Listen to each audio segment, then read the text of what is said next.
Starfleet Underground. Every week, we'll take a look at the latest Star Trek news and then check out a current or classic episode of Star Trek. Saru gets served some tea and some hot hand-on-hand action with the Vulcan President. Culber breaks a couple of fingers, Adira gets a special snow globe, and take a trip with Tilly? Sure, what could possibly go wrong? Navarre wants to get back to the Federation, but there's just one minor detail to work out.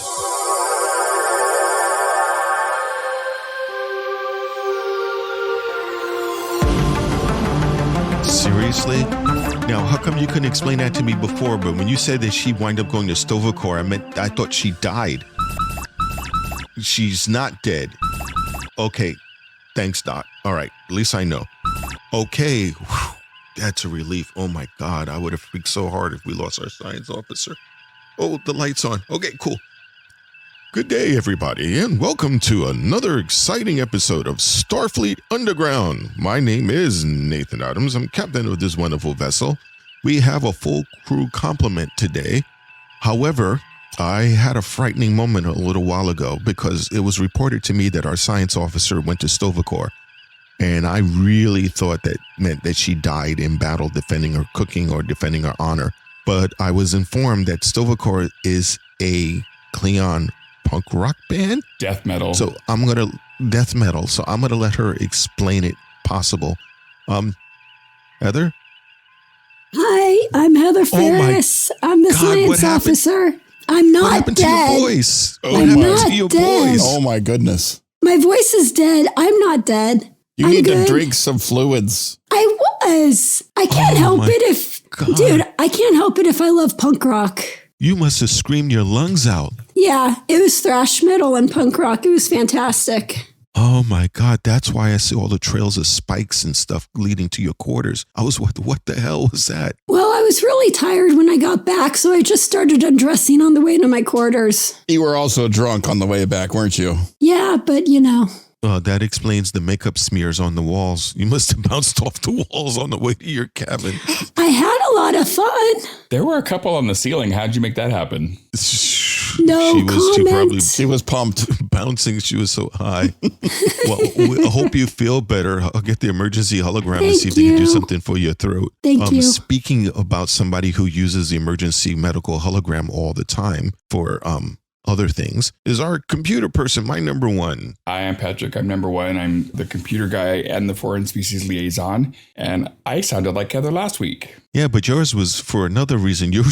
That's kind of funny. You were announcing somebody coming to Sto'Vo'Kor because they died. And that must have put a bug in Heather's mind because then she went to a Sto'Vo'Kor concert. Yeah, that's how I found out about it. It was from Patrick. So what's going to happen next week? Oh my God. So next week will be Rocky's turn. Oh my God. No. I like my voice the way it is. Thank you.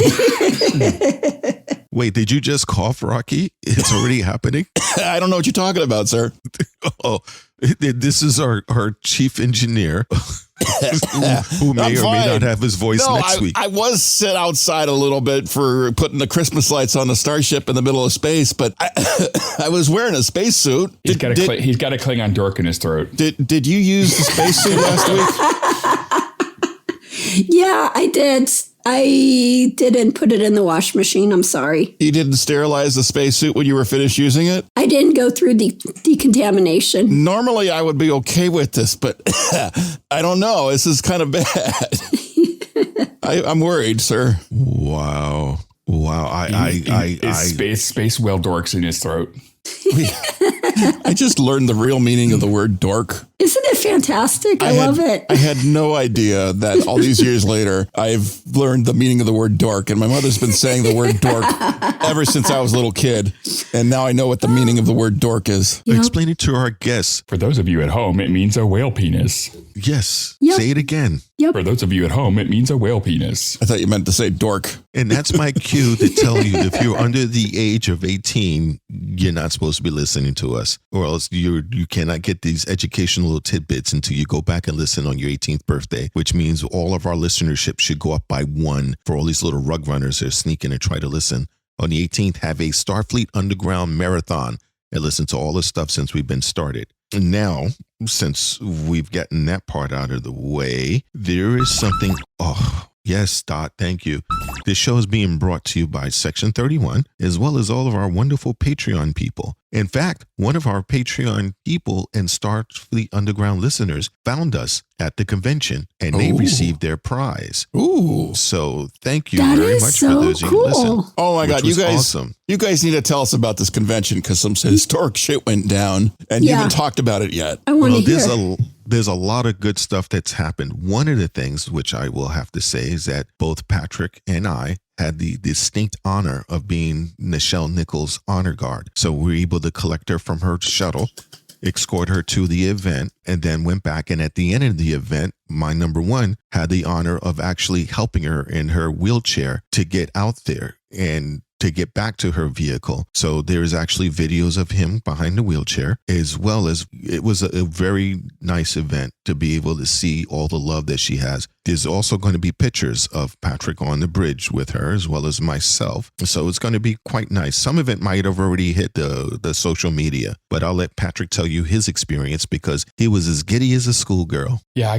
it totally was not expected. I was not even actually prepared for it, but all of a sudden I was handed a walkie-talkie and said, "You're going to be escorting Nichelle." And I was like, the fuck you say? And so I ended up being the door guard and letting people in and out of the autograph room with her. I thought he was going to say I was her dork. No. he would have loved it. No, I don't think that would have been possible. I don't think her son Kyle would have allowed that. And then after the autographs were signed, I had the honor of wheeling her into the final celebration, and which, she received a standing ovation, and she lit up like, a 4th of July candle. I mean, she was just, it was amazing. So it was a very big honor. And we also have videos of her dancing. She danced the night away at the party that they had in her honor for later on that evening. So that was the previous evening. Yep, on the previous night. So it was definitely a interesting night that we had at the convention. And if you did not stop by to see us, we know this because the event already happened. So you can't go back in time to go see us. But our one Patreon and listener did. And they came over to us and they had a good time. So it was quite awesome to be able to see them. And this is a shout out to you. So thank you very much for coming by. So that was awesome. I'm sorry about that. What do you want? Thank you. You can put it on the desk over here. Thanks for my coffee, Dot. I appreciate it. Wait, did Heather make this? No, I didn't make it. I've been sick in bed. Okay, thanks. So my question was Nichelle's son there the entire time? Yeah, almost a whole family was there. So the son was there, brother-in-law was there, and as well as the extended family members. And they were quite ecstatic, and they thanked me and other people personally for making her so happy because we did the honor guard. And when she went down the call, we all started to clap. And when she reached the midway, we all started to stomp our feet. Every time she went down, we lined the halls left and right of all Starfleet personnel to stand at attention as she went by. So she was very, very happy. In fact, her son confided in me before this event. They couldn't get her to smile or laugh for the longest. She was just like kind of depressed. And he said that after this, that they've never seen her so energized and so excited in a long time. And they were greatly appreciated what we did. Well, on that note, I was listening to Twitter the other day and I heard a really disturbing, I think it was just audio from Nichelle Nichols where she's in a conservatorship right now, just like Britney Spears. And she's not happy about the treatment she's getting. No, there's been a big fight. The family's trying to get the conservatorship back from her manager. And that's what the whole big fight is about right now. So, and it's still going on in court. So I thought the son had the conservatorship. I thought it was a fight between her and her son. I might be wrong on that. So I'd have to research. I think more, there's a manager involved and a family member. Yeah. So yeah. Okay. But if you see the videos on Twitter and the pictures on Twitter at this event, she was lit up. I mean, I can tell she was lit so high by all the love and appreciation for her and for Star Trek. So that's very cool. I think if you're going to get a send off, she got a great send off. Yeah, she was very, very excited and happy. And of course, Patrick in his gold uniform, looking very regal, was cool. So, and then I called out the order to give everyone attention to detail. But I am not as photogenic as my first officer. So there's not going to be as many pictures of me out there. But it was very enjoyable.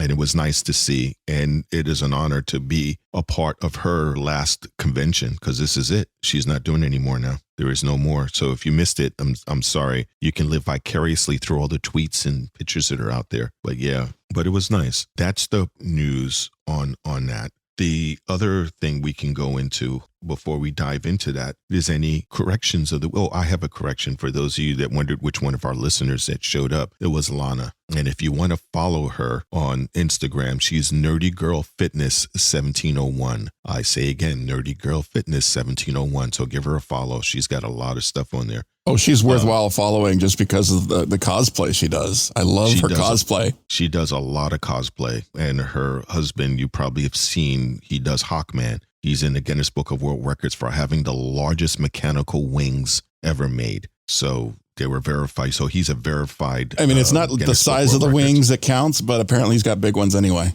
Yeah, and they work. They fold in and out, which was a criteria. That's incredibly cool. That's pretty important. It's very nice. So, hey, number one, what do you got for corrections this week, Kenny? Nope, I checked Subspace, and there doesn't appear to be any corrections. Well, in that case, we're going to dive into the news. I hate to ask you because your voice, man, you must have had so much good fun at that concert. It was a blast. But you have any news for us there? Hi, Captain. So this week's news, we have a Star Trek cookbook, which is so fantastic because I need this so badly. But Chelsea Monroe Castile, she does a lot of fan-themed cookbooks. She has it for Game of Thrones, for Star Wars, for Firefly. She just made one for Star Trek. So I'm really, really looking forward to getting my hands on this and giving it a shot. I've heard that it's like a visual feast of desire and wonderfulness. So I'm going to get my hands on it and hope to God I can make a good cup of coffee for the captain. That would be cool without time crystals or mushrooms. So that would be awesome. I have an emergency communication I need to take real quick. And so someone's going to have to do my news. I'll be right back. All right. So I guess that Klingon is in the area. So we'll get to soundproof his room tonight. All right. No, we can go ahead and do the news. He'll be back. So what is your news, Rocky? We're just going to go out of sequence for a bit. So my news, I was looking at the Paramount Plus network. They are doing amazing, crazy things, depending on what your opinion of this is. Of course, everyone knows that Paramount Plus has taken back Star Trek and is going to be the main source for Star Trek. So you've been noticing it disappearing slowly from your Netflix and your other sources that you like to get it from, especially when you're out of the country. We've known that amazing thing to happen like a couple of weeks ago. So Paramount Plus is saying, no, we're going to own it and we're going to run it. And now they've done a thing where they do a live TV hub for all sorts of things on the Paramount Plus app. They're doing this thing where it's like a live TV channel, except it's themed around specific Paramount Plus programming. So they've got comedy, they've got animation, they've got drama and all sorts of things. But one of them they have is Star Trek. And if you can find it on the app, click the live TV thing, and then you can scroll through all these channels that they've designed. And eventually you hit Star Trek and you can just leave it on and get Star Trek after Star Trek after Star Trek. That sounds like I'm going to be wasting a lot of time when we're traveling from system to system and just see if we can get that feed over there. I do think we have a temporal buoy up thanks to the caretaker. So that's going to be pretty amazing. I'm going to love that. My news is going to be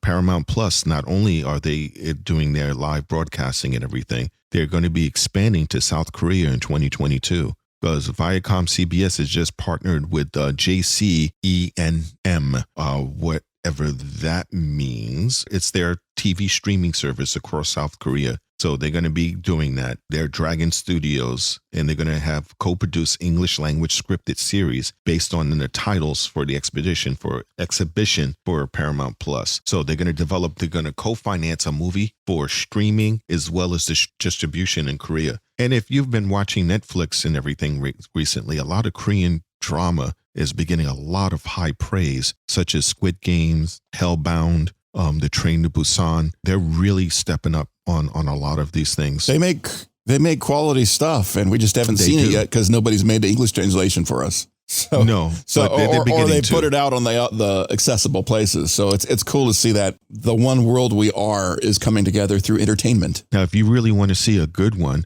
for sci-fi, that is, there's one called The Wandering Earth. It's to give you the storyline, basically, without giving the whole movie away, is that they find that the sun is going to go supernova, and all the governments of the world, in rare cooperation, decide to build massive underground cities and rockets so they can move the Earth out of orbit and then park it in the orbit of another solar system nearby. Pocket rockets? Yes, they're going to pocket the rocket there. And the storyline comes into about one of the rockets fail as they're trying to leave the solar system and gets trapped in Jupiter's gravity well. And everything they try to do before Jupiter basically sucks them down and starts pulling the atmosphere away. So it's the quality is really high end. And as silly as the premise may sound, when you watch it, it isn't. It's really, really good. So it shows what they have there. So your face is a silly premise. Well, come on, you're just happy because you had a chance to talk to your Klingon partner. So now that you're back, what's your news? Well, there's going to be some Star Trek crossovers. Cross-dress what? Crossovers. No, I know some of them are bi or queer. I mean, it's all good. We don't care. No, we're not talking about crossing genders. We're talking about crossing over to different shows. Oh, give us examples. Talk to us. What's going on? So, well, they haven't 100%. Kurtzman didn't, 100% say it, but it's not unprecedented in Star Trek to have, TNG crossover to TOS or, to Voyager. So with all the new Star Trek shows coming out, there's talk of crossovers. And also their big news for Michelle Yeoh, Section 31 is still alive. Yes. Yay! Well, they'd be crazy not to do that now. They've let the idea out of the bag, and it's like, hello, this is obviously a good idea.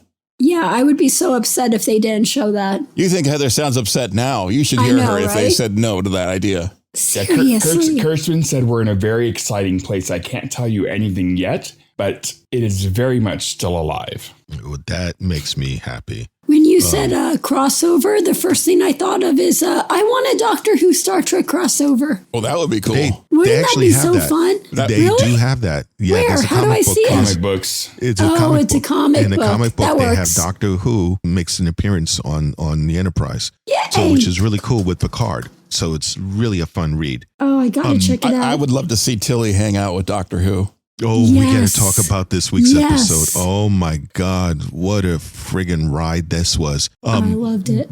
This is going to be a good segue. As you can tell, normally this would be our science officer doing the storyline, but she blew out her tonsils yelling in Sto'Vo'Kor. So Was it really yelling? We'll I swear there were no dorks involved.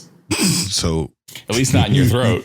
Oh, Well, no dorks besides myself. I was going to go somewhere with a really bad joke because I haven't given them in a while, but I've decided to be merciful and not give the bad joke. So Patrick, let's start off with the recap. This week's episode is Star Trek Discovery Season 4, Episode 4, All Is Possible. First aired on December 9th, 1921. Yeah, 1921. 2021. I'm jumping us back a century, man. time crystals? Yes, they were in my coffee. What can I say? So teaser. Lost with a species stew on the way to an ice moon. Discovery is in orbit around Navarre. Burnham mandates that some downtime for Dr. Culber. The effect of the mind meld has worn off book. President Rillick demands Michael and Saru be present at the negotiations to bring Navarre back into the Federation. Tilly tells Culber she feels lost. She applied the way of absolute candor to herself and has tried numerous things to step out of her comfort zone. Culber mentions Dr. Kovich has requested a member of Disco accompany a group of cadets on a team building exercise. Tilly agrees to go and take Adira. Adira wonders why Tilly ordered them on the mission, stating that Jovar actually taught at the academy before the burn. Gray thinks the academy is cool. Gray is making some new friends, suggesting that Adira do the same. At Federation HQ, Tilly and Adira are greeted by Kovich and a team of cadets, a Human, an Orion, and a Tellarite, standing around awkwardly. Kovich believes that this exercise could be about the very future of Starfleet. Aboard the shuttle, Tilly briefs the cadets on their mission to Geryon, an M-class desert moon orbiting Theta Helios. What is that? Is that a new life form? Amazing. The shuttle is hit by a gamma ray burst, disabling the engines. Brace for impact. Brace! Brace! They had a car accident. I have never braced before as a passive watcher of a television show. since the last time I heard brace on Star Trek Discovery, which was when they were crashing through that planet. But this episode, she yelled brace, and oh my God, my back was automatically braced. Your butt clenched? Oh, everything clenched. A little bit of trivia. This is the only thing that kind of annoys me in a way. When you brace, you actually get more damage because your body is stiff, it's rigid, so the shock gets transferred to your bones and everything, and there's more of a chance of breakage. I think when they say bracing, it's for people flying aboard jet aircraft, and because of the way the seats are configured and the way the restraints are set, the best thing to do is to brace a certain way. But typically, bracing is not necessarily a good idea if you're about to hit something. No, seatbelts would be better, but they don't have seatbelts. Well, this is true. I know that even when I was in judo and gymnastics and everything else, they always say that if you think you're going to fall, the best thing you can do is try to relax and just collapse into it. So your body knows what it does and it'll absorb it across the muscles rather than shock impact. Speaking from some crazy experience about bracing, I drove in a destruction derby a few times, and that's my father started that. And anyway, I got a chance to drive in a couple of them. When you're about to get hit and you brace, it's one thing, but you realize, okay, that hurt a lot. I'm going to sit there and not brace for the next time I got hit. And then when you not brace, you flew a lot further than you expected. And that's a whole nother thing. So I don't know, maybe it might be better to brace, and you should never brace when taking a dork. They say that's how come when you have drunk people in accidents that they tend to survive because they're relaxed and their body just absorbs everything where everyone is all tensed up. But I'm sure if we get any medical professionals out there, could you let us know in the show notes which is better for us? Well, it's very important if you have a chance, wear a helmet. Yes. Well, helmets are good. And seatbelts. Yeah. Yes, and remember, if you're going in, wrap it up. But this beginning part of it was with the teaser was pretty cool. You can see how all the recruits were extremely uncomfortable around each other. Well, like the Human said, she had never met any alien species, until she joined Starfleet. Yeah, they were so separated because nobody was traveling anywhere because of the burn, So that was pretty wild. And I got the feeling that Gray was kind of rushing Adira out of the door. It's like, look, I've been around you all the time. You need to go. Yeah, I need some me time. Go ahead. Go have fun. I'm going to go meet some new friends. Yeah, you've been all up in my grill for like how long now? And I need some space. Did you guys notice that Gray said that think of this as your part of your responsibility as a host? You're supposed to add new experiences to your symbiont.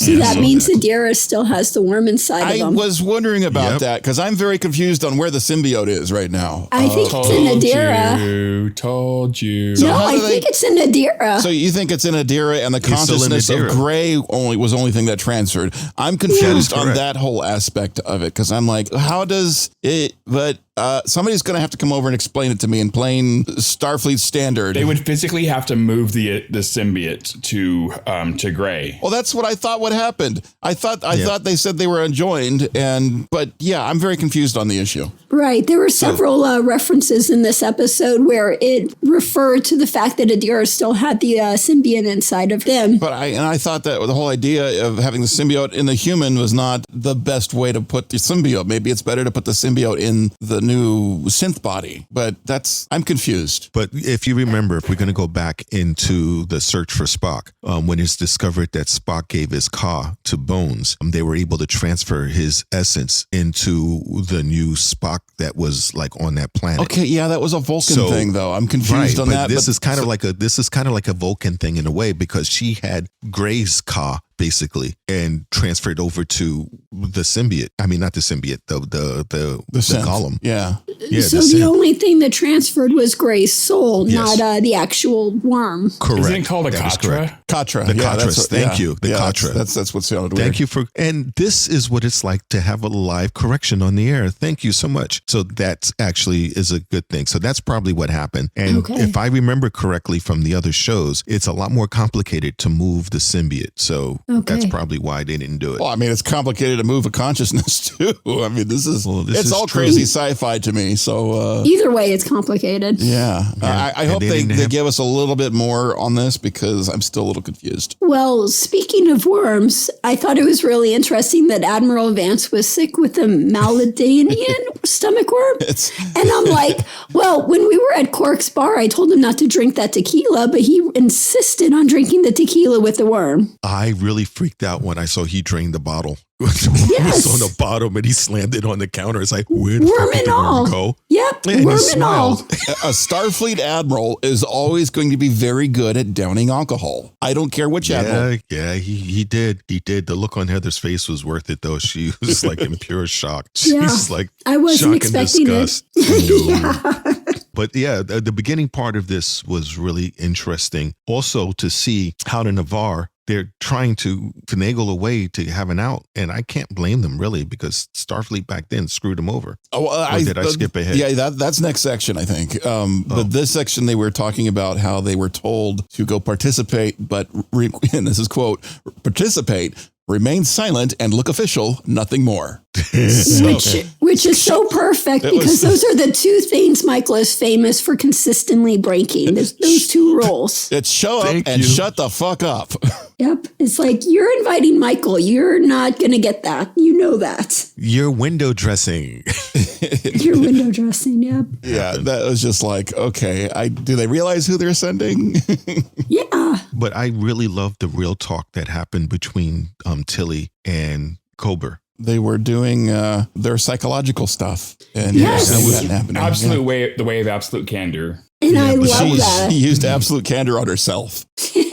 It's like, okay, stop bullshitting yourself. You got to talk to yourself seriously with absolute candor. If you can't do it to yourself, who can you do it to? You got to be able to do yourself before you do others. So wow. And you know yourself better than anyone else. So, but it was really kind of cool to see them both get real with one another because she asked him some really deep questions and I'll give him credit. He answered it. It took a beat or two for him to answer, but he answered and you can tell that question affected him as well. So it was good. I'm really thrilled that they brought therapy back in because that was one thing that I really loved in the Next Generation, that they actually talked about that and had a therapist on board. And I thought that's how it should be because with Star Trek, all of your crew is going through so much shit. You know, they have PTSD. They need a therapist on the ship. I mean, have you tried Rigelian rutabagas? With a little bit of extra salt. They turn your poop red. Ew. So good, though. I'm really, really glad they brought the therapy thing back in. And I love in this section where he gives the little hand wave, his hand wave, go get inspired with a little hand wave. Oh my God. I was just cool. Like, yeah, I like that. That was like, cool. Go on, bitch. Well, see, this is the thing they discovered because during Vietnam, they found that when people were out fighting for their lives and then their contract was up, they cycled them back in the state. So you're been a year fighting for your life, reacting to every little sound to save yourself. So you're always hyper alert. And then less than 24 hours later, you're back home and everything's supposed to be cool. And that's where you had a lot of vets suffered really hard. But they discovered that, maybe it's not a good idea to send a killing machine straight back into the world again. So now they do therapy. Like you said, Heather, they try to help them before they cycle back. Good. Which is good. They need that. Yeah, they do. Yeah. Also, the thing they were doing is mandated downtime. Yes. I thought that was interesting because if you're being forced to work 24/7, 8 days a week, like Stamets does, Stamets won't slow down. No. So he's a little obsessed. That's because that's his life. He doesn't have a life besides that. He's a girl with a mission. Yeah, right. I like the little montage where they're showing people doing stuff. And in there, you see a little pip of Linus playing cards. I thought that was cool to see Linus in the show. Yay, Linus. It was really cool to see them, like you said, Heather, to concentrate on wellness. We rarely ever see that on the show where they're focusing on wellness. Yeah. And Voyager really needed a freaking therapist with all the crap they went through. Yeah, they did. And then you have other shows that showed them doing things for wellness, but they never mentioned that was the reason. They just showed the bridge crew having fun. Let's all play cards together with people from history. Let's all do this. Let's all do that. But why? Well, it's a good thing to have a holodeck. I mean, if you got a holodeck, you might as well use it. Yeah, that's why they got biofilters. There's a lot of use on that holodeck. La la la la la la la la la. What happens in the holodeck stays in the holodeck. And there's our primary violator. And when you say change the program, make sure the filters are changed too. Yeah, and Patrick really hates cleaning out the filters for that. That's why the dots do it. Program complete. Enter when ready. Yeah, they don't like you for that either. Ask me if I care. Oh. So anything else anybody wants to say for this really long but pretty cool teaser? It was a long teaser, wasn't it? Yeah. I was surprised at the drive to the new moon. It was so fast. It was 5 minutes. They didn't even have time to introduce themselves. I thought that was interesting. Well, yeah, it was a lot of conversation they were having on the ride over. And I'm like, maybe they should have had a meeting in a conference room first and go over a few things. Then suddenly they're just thrown right into it because Tilly's like, okay, introductions, I'll go first. And then he's like, oh, we're dropping out of warp in a minute. So it's like, it was literally a 5-minute car ride. And then you see in the car ride what happens all the time when you get strangers together. Nobody wants to be fucking first when somebody asks a question. Nobody really wants to give anything of themselves. And they're all like, I'm not saying a thing. Like, so what do you, nope, not saying a thing. And there's animosity there amongst people, which we don't find out till later on why. Yeah, the silence is, well, I wouldn't say it's deafening, but it's definitely disturbing. Yeah, and it shows you also why you shouldn't judge a book by its cover. Which I enjoyed that message later on. We'll get into that. I thought it was interesting that Adira was like, wait, I'm supposed to be a cadet and not an aide. What's going on? I thought it was going to help you. Oh, that was hilarious. And Tilly's like, no, you should just be a cadet this time. Like, ouch. And you never had the cadet experience, so, you know. That's kind of one of the things, like, I mean, because Adira themselves has not had the cadet experience, but nope. The Trills in the past have. I mean, some of them, like we mentioned, taught at the academy. So and Jafar. Yeah, and so Adira's like, I'm going to be just a pure cadet right now. This is a little crazy. Well, adding to the experience. Okay, number one, go ahead and do an act on your. Next act. Okay, Act 1, an addendum to peace, standing funerals and pyrosomes on ice. Callum is dead, attempts to contact the Armstrong are unsuccessful. Wait, we're on Ungarion, we're on Kokaitos, a Class L ice moon, breathable and hostile. Tilly assigns them tasks to get the shuttle back up while team building, which doesn't go very well. Damn emerald chain. Back on Navarre, T'Rina gives Saru a traditional Kelpian tea bowl. Ooh, someone's got a crush. Rillick and T'Rina are about to agree on the reunion of Starfleet and Navarre, but T'Rina has an addendum to the resolution. They must be allowed to leave the Federation at a moment's notice. The Vulcan purists are twitchy after the burn and the new threat of the DMA. Burnham tries to mediate and Rillick calls for a recess. Back on Disco, Book meets with Culber, telling him that Grudge has been especially needy lately. Culber explains the old Earth practice called a standing funeral, in which Hugh snapped off his TO's fingers. He wouldn't normally share this much with Book, but the situation calls for unconventional techniques. Saru meets with T'Rina, Michael with Rillick, and they try to come to a compromise. Rillick states that it would show weakness to the other worlds if they allow the opt-out clause.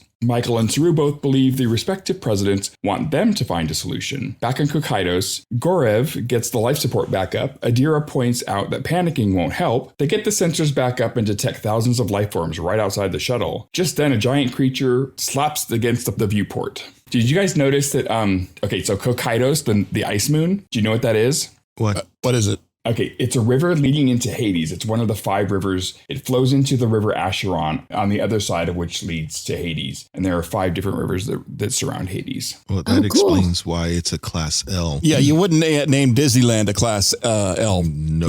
This is not a happy place. One of the things of which I've noticed is that the Vulcan president is like really low crushing on Saru. I was feeling those vibes too, and you don't normally feel those vibes from a Vulcan president. I had notes later on in the episode, but I'm thinking by the end of this episode, are they boyfriend, girlfriend? Because it really felt like they were going that way. They're friends, at least friends. Friends with benefits. Someone's panties are wet. You know, but no, that's not logical. They're only moist at this point. But well, I mean, and Saru wouldn't know because he's from a Waterworld. So yeah, so it's going to be. You couldn't tell if his panties were moist. I like how they're doing a low grade thing. You can see she's interested without being slap in your face type of thing. Even the little comment is like, I wish I had some tea. I thought that was funny. But it's a shame they crash landed and you get a chance to see her fun side just stops. Well, I mean, The dude was dead right away. That's fucked up. Yeah, it is. Cullum is he didn't make it, but and the other kid's like, this isn't an exercise, and she's like, this isn't a holodeck. No, it's just like this is real world, dude. Get this your shit together. Real life, bitch. Welcome to the real world. I mean, yikes. Thank you. I appreciated how Tilly responded to that because the dude was literally just a little bit clueless and out of place, and he's like, "What, you mean this is not a simulation?" And she's like, "Bro, the dude just fucking died in front of her with her hands in it. I mean, come on. Yeah. It's not a simulation. This is some fucked up shit going on." And she didn't freak out on him. She responded with it was like, no, this is serious. She didn't she could have had a totally different response to that. I dug the way she acted there. She did. And then she actually still tried to do team bonding, which I thought was cool. She's like, now, even though everything's fucked up, tell some stuff about yourself. Where did you come from? Yeah, I love Tilly so much. Mm-hmm. And then she's like, great, go team. Now that we're done with the introductions, great, go team. But then we learn about some of these characters and why one dude was really fucked up. Yeah, was that a Tellarite? Yep. That's why. Yeah. What a punk. It was really, really a bad first impression, but the Orion, there was reasoning behind it. And we had no idea why the Tellarite has so much beef with the Orion dude. Yeah, and they're teenagers on top of it. Yeah, and then you had, what's the girl? Sushi, Sasha, I think it was Sasha, yeah, and how she grew up on Titan. And for a second, when she said that, I thought it's like, oh, she grew up on Riker's ship. I realized no, they meant the moon over on Jupiter. So I thought that was pretty wild. But yeah, I give it to Tilly. She turned around and she used that moment of stress to kind of center people and get them back and to try to build some sort of common ground for them to be able to understand one another. So I really appreciated her ability on that. I thought it was well done. Yeah. The only thing I had to complain about that scene was the starting of it where the lights were flashing like a rave. I mean, if you crash your shuttle pod and the lights are blinking like that, then you should start some music and dancing because that was crazy lights. They went a little overboard on the lights. You didn't hear some ecstasy, Start screaming some clean on punk rock. Yeah. Yeah, totally. Thrash metal. You didn't hear it? It was on there. No, that was the alarm. TV set. No, that was the red alert alarms going off. No, you didn't hear it. If your TV was up loud enough on the view screen, you're going to underneath the flashing. I'm sure that was a car driving by. That was the pyrosome outside. I could have sworn I heard Heather's scream in the background, low grade there. So, but yeah, that was pretty wild. And I guess so as to be able to wring every little bit of juiciness out of this act, you really saw the animosity going back and forth between Navarre and the president of the Federation. Neither one just wanted to stand their ground. They didn't want to move, not one bit. And we're locked in place and we wanted an exit clause. And we're like, exit clause? We didn't want, we're not going to do anything about an exit clause. And T'Rina's hands were kind of bound by the Vulcan purists who were, flipping out because of all the stuff that happened with the burn and now the new threat of the DMA. So they're like, nah, we need to be able to get out of this sucker. And the interesting thing I'm looking at it, the Federation, what would they have against a clause for exiting immediately and unconditionally? I'm like, okay, sure, that's all right. But no, in fact, the Federation's like, we would never force someone out. But an unconditional withdrawal is totally unacceptable. And I'm like, what's so unacceptable about withdrawing? I mean, this doesn't sound like my Federation, but apparently that's the political side that they're going with right there. And it doesn't make sense to me. It's not computing. But the reason why they want to be able to do that and the reason why the Federation president, in my opinion, doesn't want that to happen, because if you allow for worlds to pull out whenever they want to, they could say, oh, we got this huge outside threat. Let's band together. Yeah, that looks dangerous. Fuck you. I'm out. There's nothing to hold them to it. I mean, you should always pull out anyway, but Well, the president said it yourself. If you pull out, then you get all the benefits of being a member, but then we take on all the risks of, what happens in the future. So I really liked how she explained it. Yeah, it was explained well because like Heather just said, so you get all of the benefits, all of the technology and everything. Then when we really need you, you're like, yeah, this looks too difficult. I'm out. Mm-hmm. Yeah, it's coming together to be together, not coming together and maybe I'll leave later if I don't feel like it. Yeah. Yeah. It's like being with somebody and you have a relationship. You're like freaky with one another. And then you said, well, you left the toilet seat down. I'm packing my bags. I'm out of here. What the hell? So yeah, right, it's like getting married and having a clause in your marriage contract that says, I may leave at any time, you know. They have Isn't those. that technically what a prenup is? Yeah. But it's a contract. At least you decide what they can take. But yeah, it is kind of like that. And then all of a sudden, Burnham speaks up and says, if I may. And then you could hear a pin drop. Oh, yeah. It was like, no. It was like, oh, hell no. She is going to, oh my God. Burnham's talking. You know, she's like, she turned around and gave like that eyebrow. The president's like, didn't I tell your bitch ass not to say anything? Exactly. Sit down, stay silent. Nope, can't do that. This is being silent. Yeah. But that you find out later in the episode, Michael was technically thrust into being the understudy star of this political theater. Yeah, it's all part of the politics, actually. Yeah. And it's all part of Rillick's devious plan. Well, is it devious or is it just the plan? I was just trying to add some drama. You're trying to add some drama. You know? Always trying to add drama. I understand. And then they all separate and basically go to their corners. And Michael is like, that Vulcan President has been digging on you, Saru. See if you can make some headway. And Saru's like, what? See if you can get some head, Saru. What? I'm sorry, what? Or get some dork. I'm not even sure what a Kelpian wiener would look like. I'm sure there's some fan art you can find on the internet that has some good ideas. Do they have wieners, or are they born like out of eggs? Do they just they fertilize like fish? Maybe they do it with their hands. You see his face, they're ribbed for their pleasure.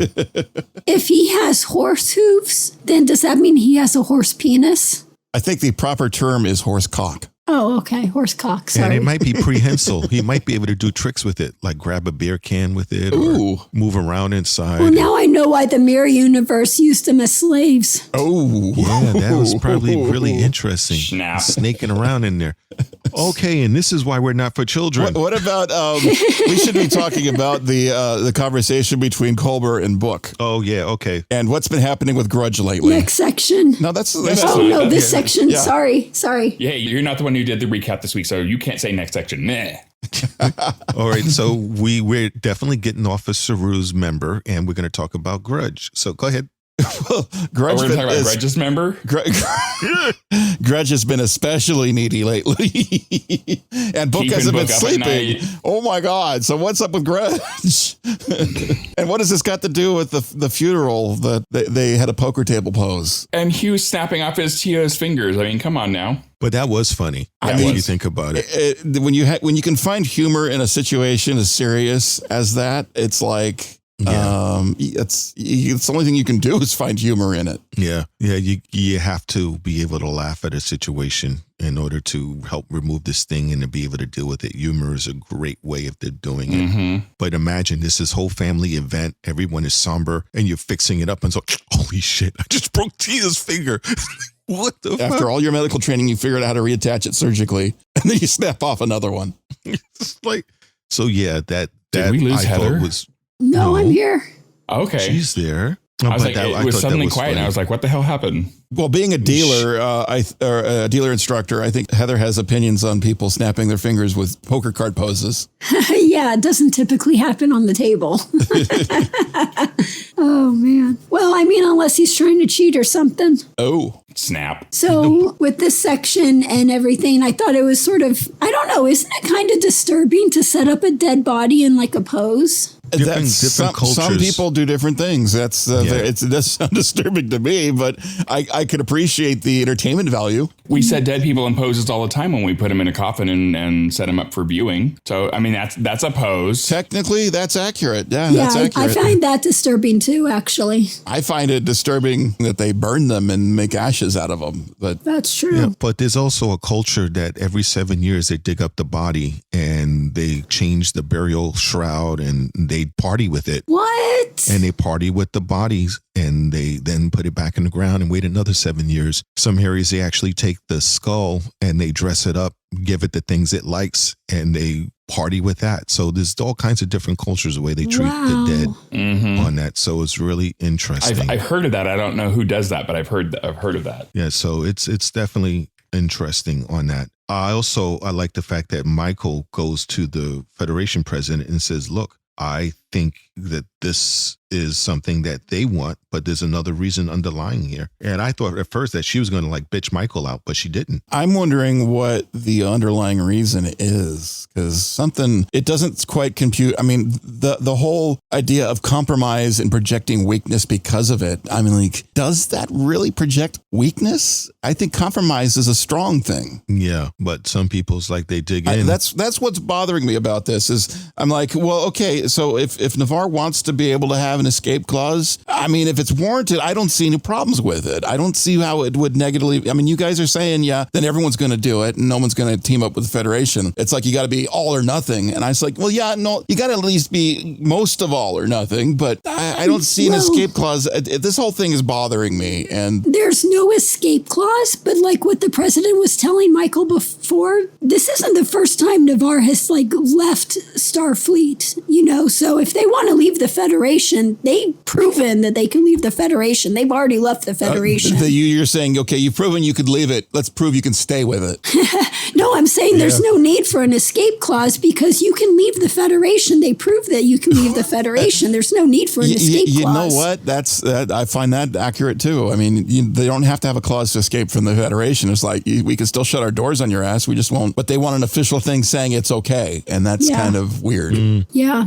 Well, let's move on to the next act. What do you say? Wait, before we move on to the next act. So Adira on the ship, they're talking about the life forms and the creatures that are on the planet. Adira, not once, but twice, said there are thousands of life forms outside, and they are all gathering. Thousands. Why the fuck did we only see two later on?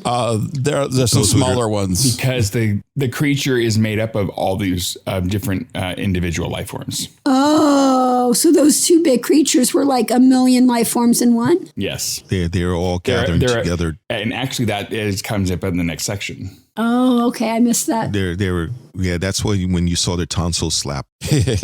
I was more concerned that there's 46 moons and we have no comms. How are they going to find a 12-meter shuttle? And, oh, by the way, there's 3 days of rations left and freaking out won't help. Oh, by the way, I'm freaking out over this. And don't worry if we run out of rations because we got Cullum.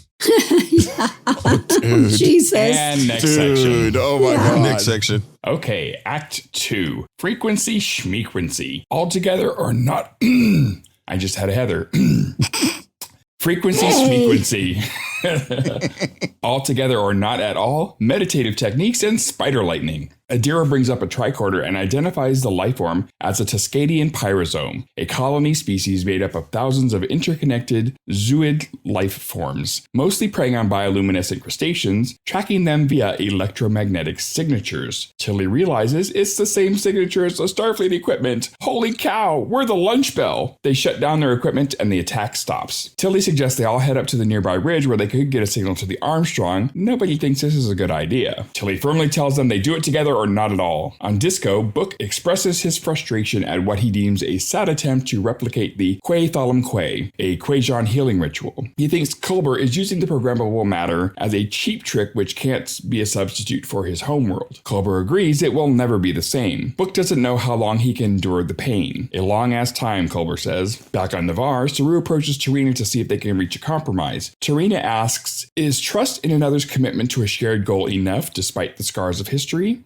Saru asks if she will teach him Vulcan meditative techniques sometime as he questions his place and purpose. She instructs him in the Thresh Tor Koshek, or shared mind. On Disco, Burnham asks Lieutenant Christopher to connect her to Rillick. She tells Rillick that Saru is meeting with T'Rina, and if a third party offered a compromise, they could listen and not appear weak. On Kokaidos, everyone is heading towards the ridge as spider lightning strikes. The creature following them is split in two. The cadets start to fight, so Tilly commands up. As Adira is hit by a damn Heather in my throat. As the strike of lightning hits next to Adira, causing the ice to melt and flash freezing around Adira's legs. I did nothing to your throat. I just want to point that out. I did not have the dork anywhere near your throat. So you say. Okay. When I saw that ice go up there, I thought for a second there's going to be like the ice that was in the second season where it was alive and it was going to parasitic snatch ice. her up. I mean, it might be parasitic ice. I mean, this ice was still, it was like, what a predicament to be set into. So frozen around your feet and you can't move. Like, no, I can't move. Well, the lightning hit the ice, melted it, and then flash froze it. Yeah. is that what happened? That's Because I was what like, how the hell did she freeze like, or they, how the hell did they freeze like that? And it happened so fast too. It was like, whoa, that was quick, freezing ice. Yeah. It melted from the spider lightning and then flash froze. Okay, that makes sense. Yeah, and to see her trapped there. And again, it was the first inkling of some sort of see teamwork in order to trapped get her there. out there. Yeah, to get some sort of teamwork. You saw finally they actually got together to help Adira out of the ice. Yeah, but I had Meanwhile, you have flashbacks to these Squid things. Game. They were yeah. doing tug of war to get her out. And I'm like, oh my God, it's like Squid Game. But I was pretty traumatized by that show. But it was definitely pretty wild on that. Speaking of spider lightning, I saw something similar to spider lightning in Las Vegas. We had a lightning storm here in Las Vegas that struck. It was one lightning after another lightning after another lightning, and it was nonstop. And it wasn't like one single lightning bolt. It was a bunch of small little lightning bolts like all at once, and it looked like the spider lightning on the show. And it was like the strangest, freakiest lightning show I've ever seen, but I've actually seen something similar to that. I thought it was interesting. The lightning was red. It was bright red lightning. Usually our lightning here is blue. Yeah, our lightning wasn't red. Well, actually, no, I take that back. The spider lightning in Las Vegas, it was like a purplish tinge. It was like... Yeah, I can see purplish. And of course, if you get it down, sometimes it gets a little more orangey toward the bottom when it's... It was Prince lightning. Yeah, the lightning is cool. Growing up in California, I've seen thunderstorms and lightning here and there, but it's always sporadic here and there and that. And then I visited a friend in Texas, and in Texas, they had a light show that was at least a half hour long before the actual lightning storm got to where we were at. But we were sitting there watching the sky do this disco light show, and it was completely silent until it got close enough to where you could actually hear stuff strike. And then when the storm actually got there, big crackle booms, the clouds erupted. It was amazing. And temperature dropped like 10 degrees instantly. That was pretty crazy. So nature is amazing with its lightning shows. Faux show. Here. It really is. Just like a Cascadian pyrosome. Yeah, I'm afraid to see one of those in person. I don't think I need to meet one of those. They're hot stuff, man. And apparently they like technology. You know what's funny is I've heard that if you go to different parts of the world, like the weather's different. It's not always the same depending on your location. And with that, I wonder if they're in space going to different planets, the weather must just be insane. Like they must see weather that you can't even imagine. And I sort of wish they would put more of that in Star Trek. Well, yeah, usually it's a nice sunny day everywhere, right? Yeah, and usually it's a nice sunny day everywhere. Exactly. Or it seems it's either a nice sunny day at the desert where the rocks look like something in Los Angeles, or you're in the middle of an ice storm somewhere in where do they shoot? Where was it? Iceland? Oh, Vancouver, wasn't it? Vancouver. Yeah, Vancouver. Yeah, Vancouver. Well, to find places to shoot in person is an amazing challenge, and I dig that shows are still doing that, especially now that they just plugged in their AR wall. You can put anything in the background there, but this location they actually used was a place in... it was a quarry, wasn't it? Yeah, it was a quarry. I think so. It was. They talked about it in the after show. It was pretty cool to hear about that. It was. Actors don't have to always act cold. Sometimes they're freezing their ass off. Yeah, and I love the phrase they use as a jellyfish from hell. Yeah. It was pretty wild. I love seeing how Tilly responded to the situation. She literally loses her shit. And she's like, right now I got one job and it's to keep you all alive. And that's it. Yeah, I thought that was pretty cool. She's like, so stop being little bitches and man So up. stop being little bitches. Well, they're trying. It's like, I had survival training. Well, I had this and I have that. And she's like, y'all need to shut the fuck up and listen. You're cadets. I'm a Starfleet officer. You will listen. I mean, she's like, look, I've been referred to as bubbly here, and you guys are pissing me off. So let's work together for fuck's sake.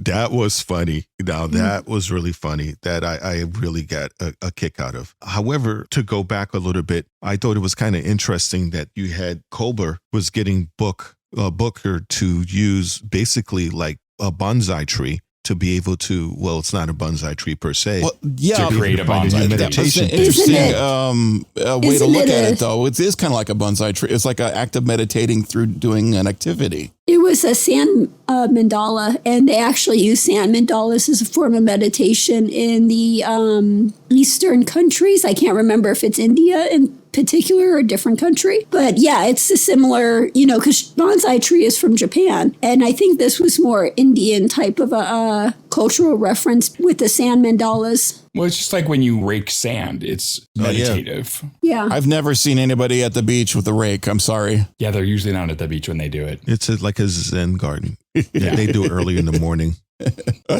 Before you get there, that's how they get all the trash out. Yeah. Exactly. Yikes. And the hypodermic needles. And, Oh, God. And the oil. Oh, Your beaches are not Jeez. like my beaches. Gross. And the Coney Island, what we used to call Coney Island whitefish. You know what that is? no. Oh, no, I know what it I is. do, but I can't think of it off the top of my head. Coney Island whitefish is what people used to tell the kids when they find it, because people go to the beach to engage in cardinal knowledge of each other. Oh, And gross. that's the protection. When they finish, they peel it off and throw it in the ocean. And so when it washes Where does up, it go? little It comes kids are back. like, what is that? What is that? Oh, it's a Coney Island whitefish. Just don't That's touch so it. gross. It's like they tell you don't Yeah. touch the jellyfish. Yeah, don't touch that either. There you go. So a little bit of New York trivia for you guys. Lovely. But the act of shaping some form of nature into a shape that just comes to you in a process of meditation, I dig that. I thought that was kind of cool. It was, because you have to let your mind basically go empty and free in order Which that's to not very fully hard for you, is it? concentrate. But they're doing it Oh with my God. the 3,000-year-old.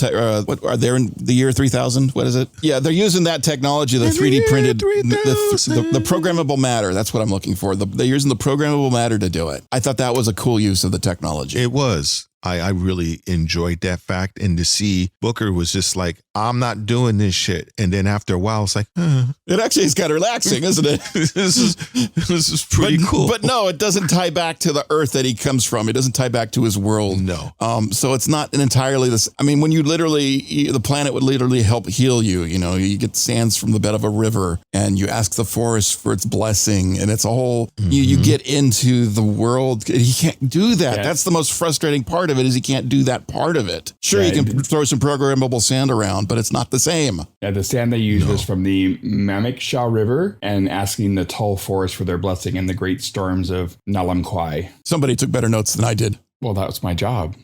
But it was pretty cool. I enjoyed the fact of seeing, again, to be able to show mental therapy. Yeah, and Culber's like, So- yes, and this is not the same, and it's never going to be the same. He's got to say the fact. Look, this is the fact, man. It's not going to be the same, but you've still got to heal. It just won't be the same way you're used to healing. Exactly. And I like the fact that Culber was like really honest, because you get a lot of therapists and a lot of people who aren't as honest. And he's like, how long am I supposed to deal with this? And he's like, a long motherfucking time. It's not That's gonna right. just disappear I ain't overnight. bullshitting you, man. This is not going to be easy. I mean, I like the realness of that. It's like, don't be a little bitch. It's going to take a while. Yeah,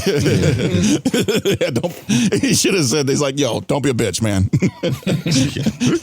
It's like, cool, So- but you'll be fine. Don't worry about it. So that was nice. I did like that. I also like the interplay that's happening between Saru and T'Rina. I just noticed a subtle little thing I'm sure our listeners will appreciate. Well, of course, when the doorbell rang, usually they say, come. So the door opens and they come in. When her doorbell rang, instead of saying come, she says enter. And if you want to think about that sexually, that's an invitation for Saru to come inside. She knew who was there. I'm perverting something beautiful as Star Trek, and I apologize, but I had to do it. Technically, couldn't you think of cum as like sexual too? Only instead of C-O-M-E, it's C-U-M. It depends on how you spell it. And next section. This show is not meant for kids. The important thing is she's asking permission. and she gives permission. I mean, it's like, it's okay. Come on in. There is no cosplay without consent in here. There you go.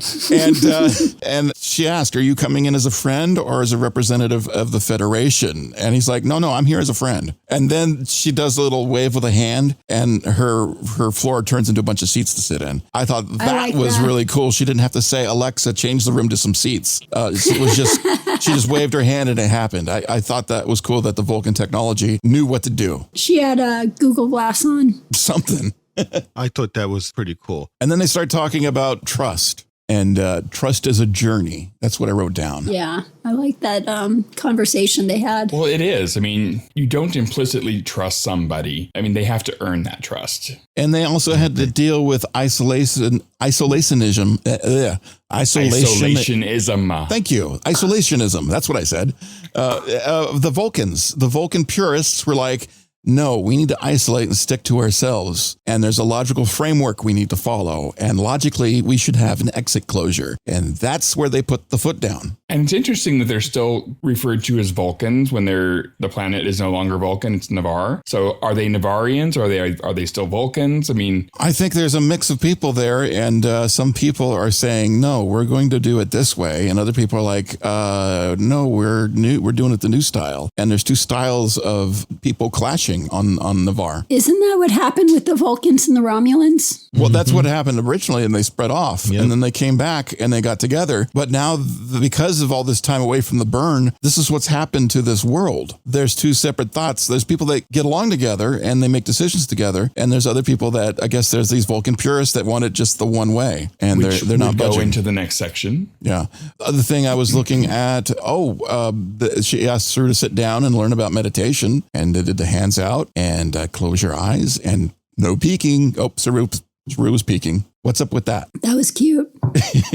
That was really cute. Captain, close your eyes. It's supposed to be a shared mind, not a look. Yeah. How else can I check you out without you knowing I'm checking you out? Close your fucking eyes. That's what I was thinking. He's checking her out. It's about that meditation thing. You got to actually concentrate on the meditation, not what's actually going on in the room. She would know because his energy changed. Well, Vulcans know. Yes. Kind of like Santa Claus. Yeah, right? Meanwhile, you get Michael talking to the president, and I really thought the president was going to be pissed off at Michael, but she wasn't. Well, it turns out, there's another reason behind Michael being there, and it's obvious. Yeah, and then she played it off really well, like she didn't want her there. It's like she wanted Michael to be her authentic self with no pressure. So that was interesting. And Michael's like, look, we need to prepare for the compromise. That's why she's there. Sneaky Cardassian. Yeah, so totally. Get your shit together and mellow out. Sneaky Cardassian. So I thought that was pretty cool. So you see some background stuff coming together. We still don't have any idea of what they're going to do, but it's interesting to watch the plan come together for Saru and for Michael as they try to figure a way through this. And then you have on the snow planet. You got meanwhile, in Act 3, Adira is stuck on the ice. Yeah. So let's move on to Act 3. Yeah, let's do that. Okay. Act 3.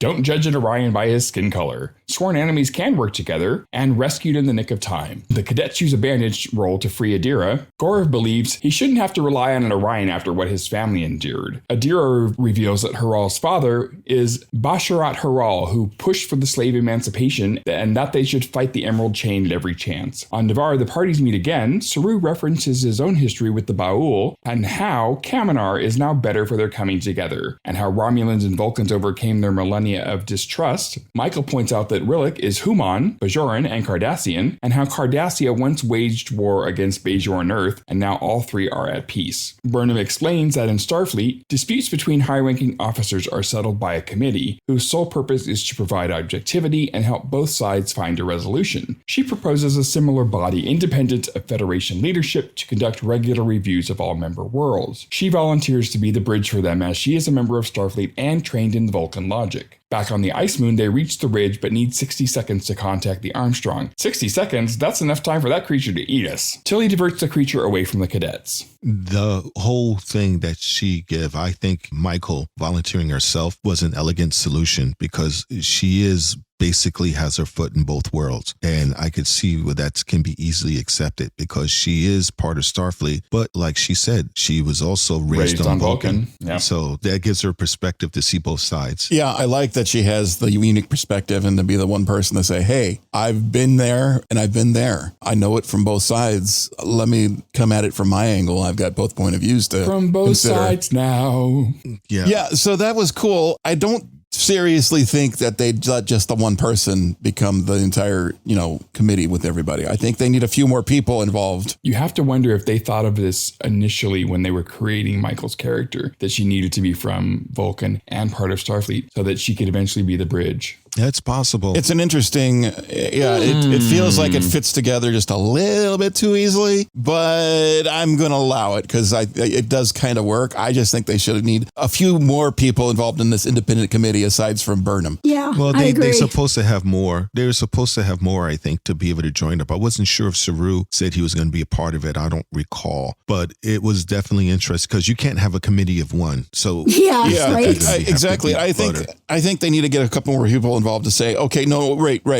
You can be part of the committee, but we've got to have a couple more people involved. So let's get some more of our neighbors involved to see if they can look at it from both sides and say, look, this is what we think, and let's take a vote and look at it that way. You can, because the committee in your head is usually one person. Yeah. But they show that how much they trust Michael, even though they don't admit it, because when she offered herself as tribute, basically, they all gave that little, shy nod. This is, we're good with this. But it's sort of messed up because it's supposed to be an independent third party, and she's not independent. She's too invested. She's invested in both sides. That doesn't make her independent. So I need some independent motherfuckers up in this committee. That's all I'm saying. Yeah. They should get Saru because he's also in Starfleet, so he can't count either.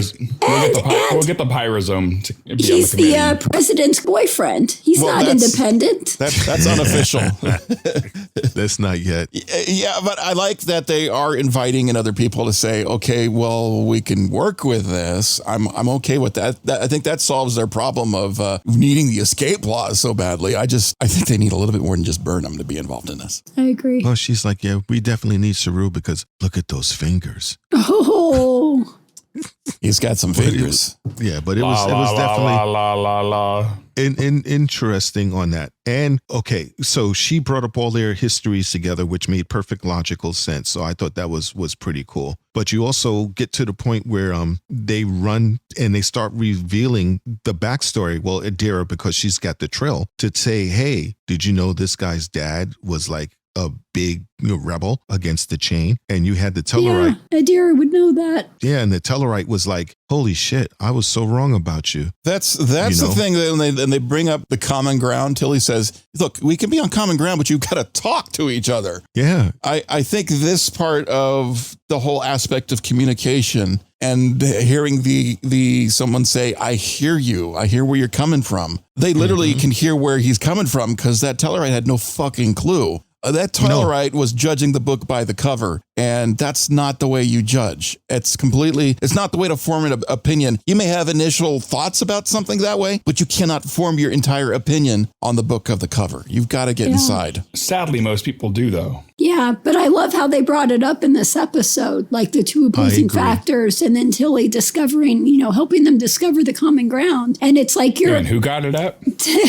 Tilly. So you're hating the person you think you know, but you don't actually know. Right. You had no idea where they're coming from. And that's what's so upsetting about this. And that's why the idea and the way racism works is so annoying to me, because you have no idea where the other people are coming from, especially when you learn where they're coming from. And that doesn't make it okay. It's so disturbing to me. That's one of the great things about Star Trek, though, is it brings up these issues of race and misogyny and homophobia. And it kind of slaps you in the face gently if you're watching as a viewer. Yeah. In a way that it's not like, oh, it's a black and white thing. It's like, oh, well, this Orion did this to our species, but not this particular Orion. I mean, he's not responsible for the sins of his father. Yeah. Or his people in general. Yeah. And yes, the Emerald Chain did some horrible fucking things to the Tellarite's family. But he wasn't it. But that had nothing to do with this other dude. And I love that Star Trek brings this issue together in the elegant way that Star Trek does. And at the same time, they're having this huge conversation on the ice. Meanwhile, the aliens are approaching. They need to get to the ridge. And whether they're sitting here talking out in the middle of nothing. It's like, just a second ago, they were like, let's run to the cave. Now let's talk about, your history and my history. And wait, you're not a bad person after all. And just like, I'm like, run to the ridge already. But you notice when they were running to the ridge that the Tellarite actually helped the Orion when he slumbered. He had his hand on his back. Yeah, I so noticed to help him up the ridge. I thought that was a nice touching moment. That was really good. Well, it's because he realized he was completely wrong about this person. Yeah. There was two things that happened to me when I was younger that made me realize that I also had like preconceived notions and not necessarily prejudice, but assumptions. I was down on leave and I was down in Santa Monica and I saw this Asian person wearing the typical Jamaican hat on the side, but he was no doubt that he's Asian. And then he was talking to one of his friends and he was talking Patois, which is a Jamaican language. And it freaked me out because it's like, I don't expect that. You expected him to talk with either a regular English or you expect him to talk like with an Asian accent, and he's talking fluent Patois, the Jamaican language. And I was like, wait, what? And so that was cool. And in the military, I met this guy who at first blush, looking at him, he looked like a racist redneck. He really did. And I'll never forget it. When he came up to talk to me, he sounded more ethnic than I could ever sound because he grew up in a black neighborhood. Cool. It's like meeting all the slang and everything else. It's like meeting an Indian person and expecting them to speak with a tech support accent, not to be offensive or anything. But then they speak to you in a completely British sounding voice. What are you talking about? Yeah, and you hear perfect British coming out of them. Like, whoa, I was not expecting that. And that's actually a pretty normal, common thing. Yep. So, yeah, and you've heard, if you look at an Asian person, you expect them to talk a certain way. They talk better English than you do. I'm like, whoa, okay. Yeah, it's these preconceived notions that have nothing to do with reality. No, I have to concur to that. So, but I thought it was pretty cool that that hand on the back, I thought was a really nice, subtle way to show that his perception shifted. So I thought that was cool. I like that the girl cadet was like, oh yeah, no, the cave actually wasn't that bad of an idea. I like the cave idea. Yeah, and I didn't mean the way I said it, I like the apologies and recognition of, whoa, we were out of line here. It shows maturity. Yeah. I like the way they brought up the history with the Baul and the Kelpians and the Cardassians, Bajorans and the humans and the Vulcans and the Romulans, just to show that, you can be at odds with somebody, but you can still come to find a common ground and work for a common good. Yeah, look where we came from, but we can also be different people than that. And that's a message to Earth in the 20th century, the 21st century. We need to be able to do this. Agreed.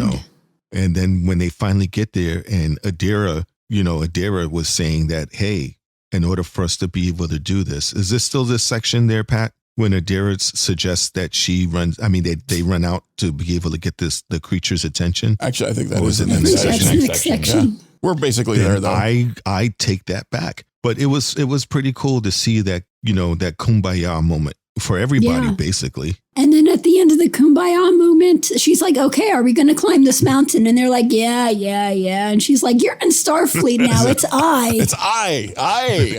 Yeah, I, bitches. That was nice. One not eye. Two eyes. Yeah, one eye. Just one eye. We're not pirates. Just one eye.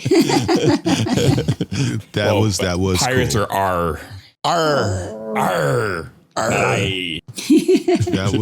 That was really cool. So I did like that. Yeah.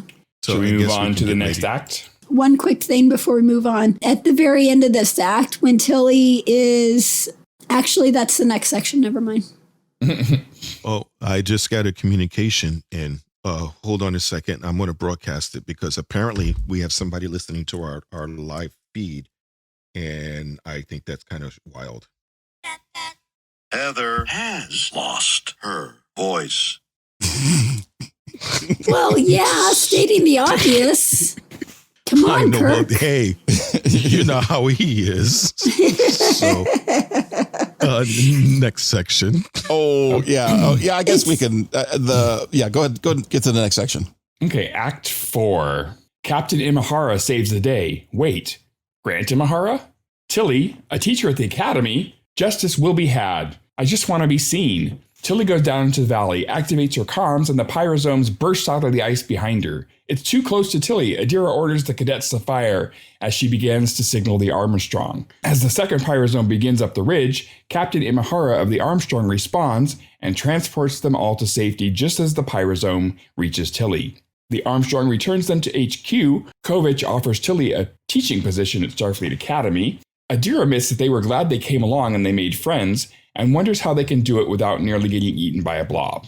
Tilly tells them that they are one of the most brilliant people she's ever met and tells them that they are the reminder that everything is possible. Navarro is welcomed back to the Federation thanks to Michael and Saru. Michael asks T'Rina about Javini. Will she face justice? Javini will be taken to Pajar, a monastic world in the Pella system, and devote herself to deep rehabilitative meditation under Gabrielle's guidance. Admiral Vance is miraculously recovered from his illness. Rillick tells Burnham T'Rina told her about the exit clause that morning, but she had to protect the source. Michael tells her that she would like her to be more transparent if she is to serve the President and the Federation. Book has made a mandala, and Culber says that he can wipe it away. Do you do this yourself, Book asks. Yes, Culber replies, and that he would talk about it someday. Tilly sits alone in her quarters when Michael stops in to check on her after she heard about the mission. They reminisce about being roommates and how Tilly was scared that the mutineer would stab her. Michael joked that she thought about it because Tilly snored so loudly. Tilly tells Michael she wants to go back to the academy, and when she got her promotion to lieutenant, it was the worst day of her life,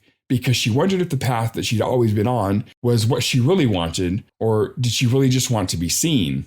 Tilly tells the crew farewell, and Adira finds Tilly's snow globe in their room with the Enterprise NX-01 in it. Written on the base is "All is possible." They look out their window at Tilly's shuttle, and Tilly sees them looking back before the shuttle jumps to warp. So I'm going to jump to the end of this because the conversation that Tilly had about just wanting to be seen was so powerful. It was. Oh, of course, that has nothing to do with the one thing I wanted to bring up, which was the uniforms, the winter coats they were wearing. The cosplayers would freak out over the winter uniforms in the weather. They look cool. Yeah, they do. But they yeah, always change stuff. But Tilly being seen, this was an amazing moment. Profound. And then you watch the after show with Will Wheaton. And if you haven't seen that yet, I was in tears. That was amazing. Yeah. I was not expecting that whatsoever. And I just wanted to give Will Wheaton a hug. I know, right? and apparently you're not supposed to go up and hug him. So I don't know what to do with that. He's a germaphobe, apparently. Yeah, but he needed a hug at the very least. But yeah, the thing about needing to be seen is something that I found very cool and emotional, but I couldn't relate to it because I've never felt the need to be seen. I feel the need to be used. I want to be useful and do things and help and, fit within a cog and make the machine work because that's what I want to do. But I'm the engineer kind of guy. I don't feel like I need to be seen. I think I need to be unseen because if nobody sees what I'm doing, everything's working. To be used like one of Heather's dildos? No. I think HR. I see those very well. One of the things I think, and that's a really good perspective as being as an engineer. For myself, there's a lot of areas which you do feel you want to be seen, where I will go into a situation and I do feel unseen because, basically unnoticed. The best way to put it is Ralph Ellson's book, The Invisible Man. If you ever read that, it's about being a person of color in society where you're not recognized. And people in wheelchairs experience the same thing.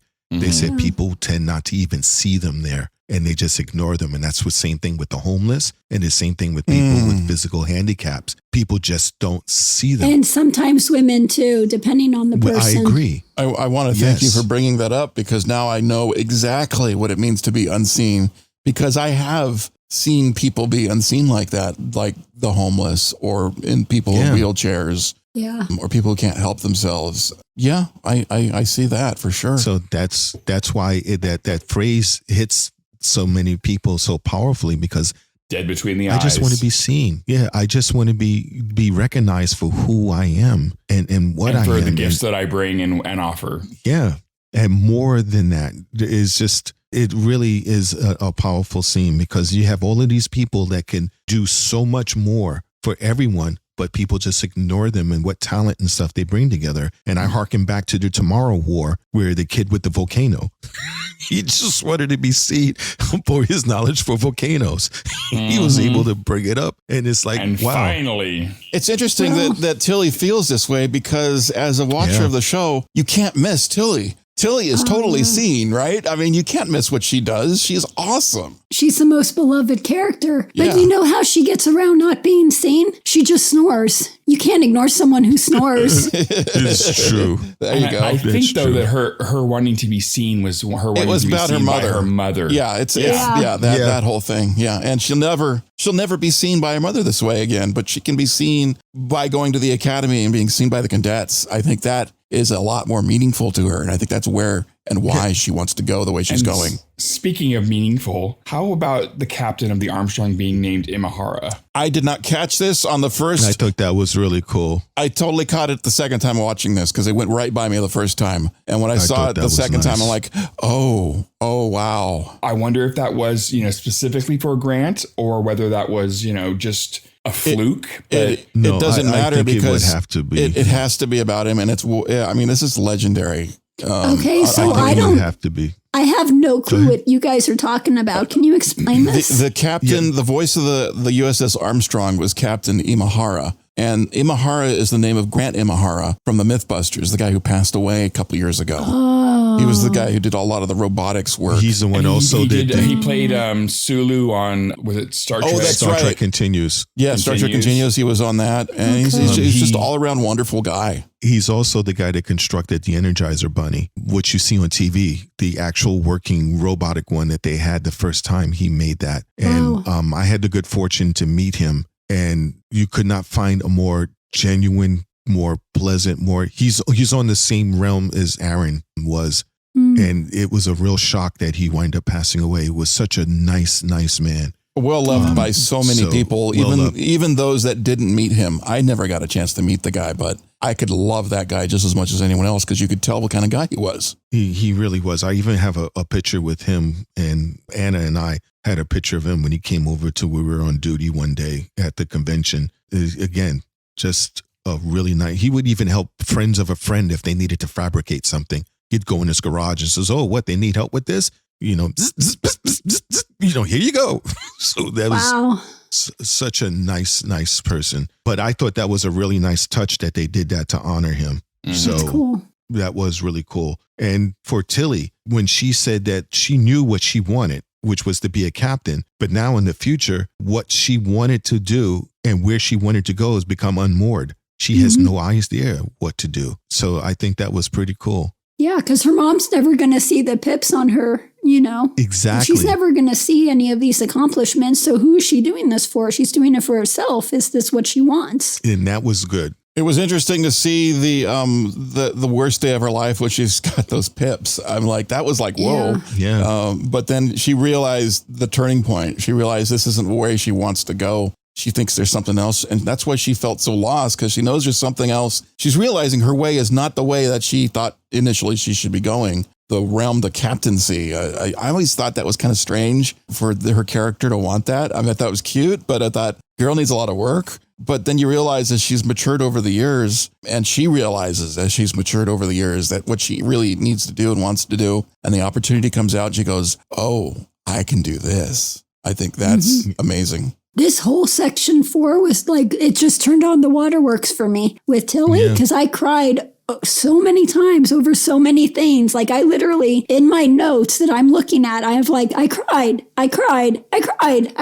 Like there's so many fucking times in this section where I cried, because Tilly is such a beloved character and everybody loves Tilly. So for this to be such a big and impactful episode for Tilly, they did a really fantastic job with this. They wrapped it all up with the snow globe. Yeah. The snow They globe. did. I mean, I'll never look at a snow globe the same way. I mean, and I've always had the thing about snow globes. I don't know if anyone knows about this. I mean, with the Enterprise in it, come on. But with the Enterprise in it, and then they put it in on Tilly's thing, and then Tilly gives it to Adira, and it says, "All is possible." I'm like, whoa, that's a Star Trek gift. It really was. And when you find behind the story how they had it custom made was pretty wild. And I like the fact that Michael said that she's going to miss Tilly snoring and she's going to have Zora record it just so she can play it back. That would be funny. It's the familiar. And it was really, and I was glad on the after show because when Tilly is saying goodbye, that she's going to be a cadet instructor, I was like, oh no, she's going to leave the show. How can he have her leave the show? But she confirmed, yeah, I'm not gone. I'm going to still be on the show from time to time. She'll be back. Which makes me wonder if they're going to actually tap her to be another series about Starfleet cadets. Well, I know that they can't get rid of their most beloved character because everybody loves Tilly. Well, there is the possibility of a Starfleet Academy series. So, yep. So she might be tapped for that. I find it interesting. The social media has been talking about this a little bit. And it's also been talking about, oh, by the way, Tig is coming back. Tig is not gone. Yep. Yay, so, I mean, did we just not have enough room for the T's on the show? Because we can't get Tilly. We're going to get some Tig. I mean. Well, that was the joke they had for The Walking Dead. We had that they only allow 2 black people at one time with The Walking Dead. And anytime they introduce a new one, an old one must die. Oh, damn.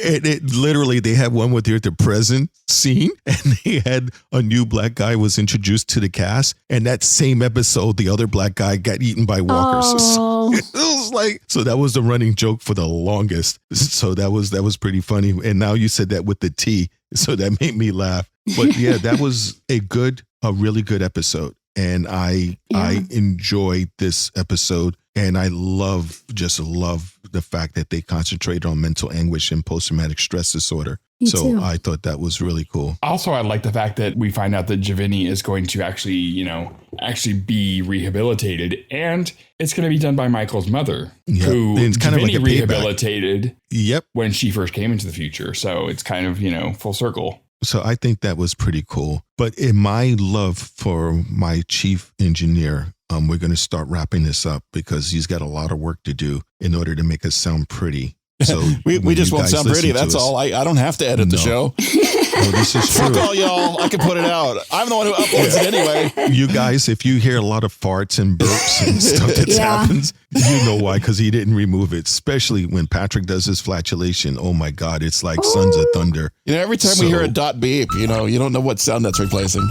This is true. This is true. And you do a great job covering up Heather's Tourette's. So. Oh yeah, don't tell me about it. Yeah. Yep. So thanks. You have anything else to bring up on this section before we start tying it up? One little thing. So when Tilly said, Armstrong, get us the hell out of here, I thought that was the only appropriate way to call for a ride in that situation. And I'm glad they did that.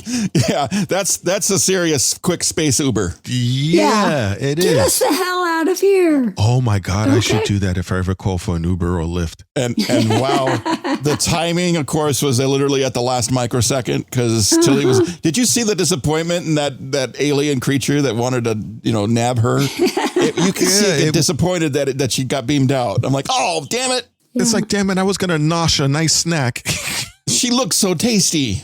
Yeah, but I was also thinking if Get Smart was on the bridge and they missed it, and he would say, "We missed beaming her up by that much." Right? It was that close. So that would be kind of funny.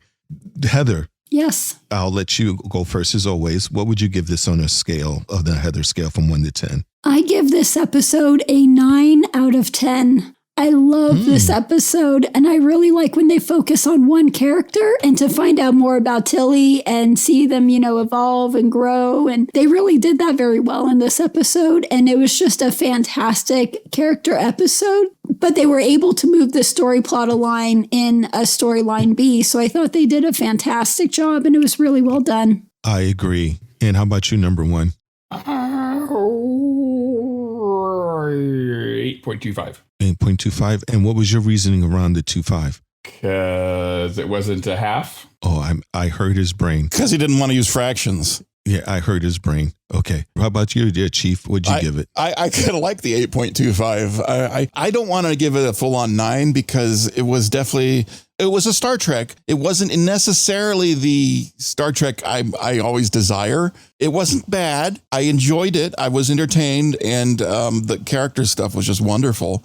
I wanted a tiny bit more action maybe, but you know what? the amount of love and care in this episode is still great, and it's being done so well. I can't fault it for that. It's just that it didn't pique me the way I like to get piqued, I guess. Oh, okay. With the dork.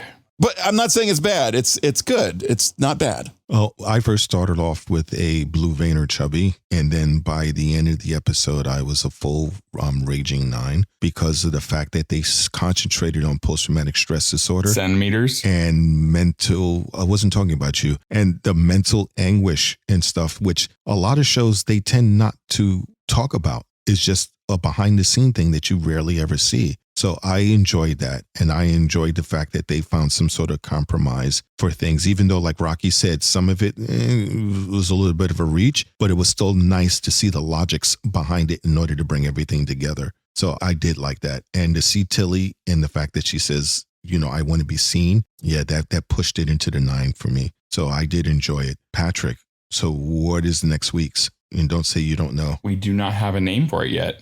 How can you not have a name for it? They're doing that to us? Yep, I checked Memory Alpha and I checked IMDb, and there is no title for next week's episode. Oh, man, they're doing that to us. Wow. Again. Well, what episode number would it be then? Number 5.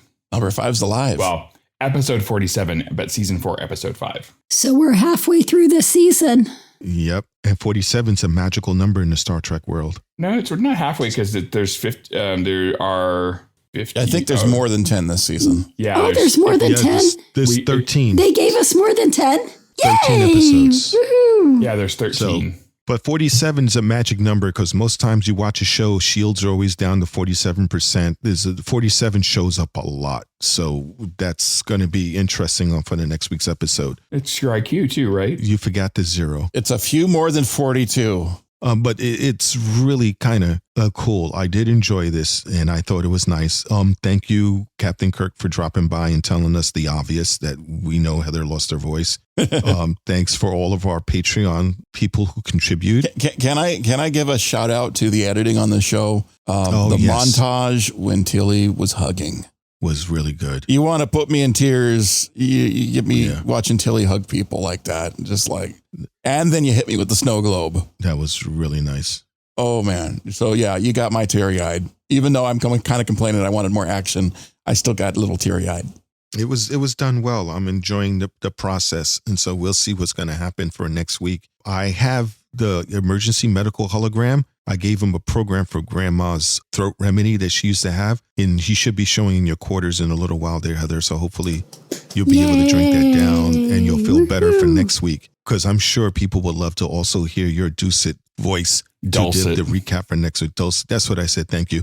For when you speak Nathan, so just hop in there like you always want to in order to do the recap for next week. So concentrate on getting better. And Chief, sorry about all the work you did, and I was gassy. So thanks for clearing that up. It's all good, sir. Outstanding. For those of you that want to be able to see the pictures of the convention, I'm going to make sure that our chief engineer will have some of the videos of Nichelle dancing, as well as some of the other pictures of us on escorting her and whatnot, so he can put them out there so you can see. Speaking of social media, you can follow us on Instagram at Starfleet Underground, as well as our website, which will have the links to everything. This is starfleetunderground.com. You can find us on Facebook and Twitter as Starfleet Under G, and all of this information will be repeated at the end of the show closer. So thank you so much for joining us. And it's a holiday coming. Make sure you do your shopping now if you're on Earth, because deliveries is going to be really slow around this time.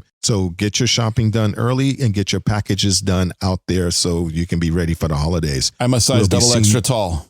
Remember that. He's a size double extra tall. So, and get him a new spacesuit because apparently Heather funked the last one up. So make sure that you join us next week. And also just don't be careful out there and just don't have a great week, but make it so. And if you can, support the show by going to patreon.com/Starfleet Underground. Lots of perks to choose from, and you might even like some of them. Starfleet Underground, beaming into a podcast feed near you. Log on to our website at starfleetunderground.com and send your comments and questions to thecollective@starfleetunderground.com. Follow us on Twitter at StarfleetUnderG and on Facebook and Instagram, we're Starfleet Underground.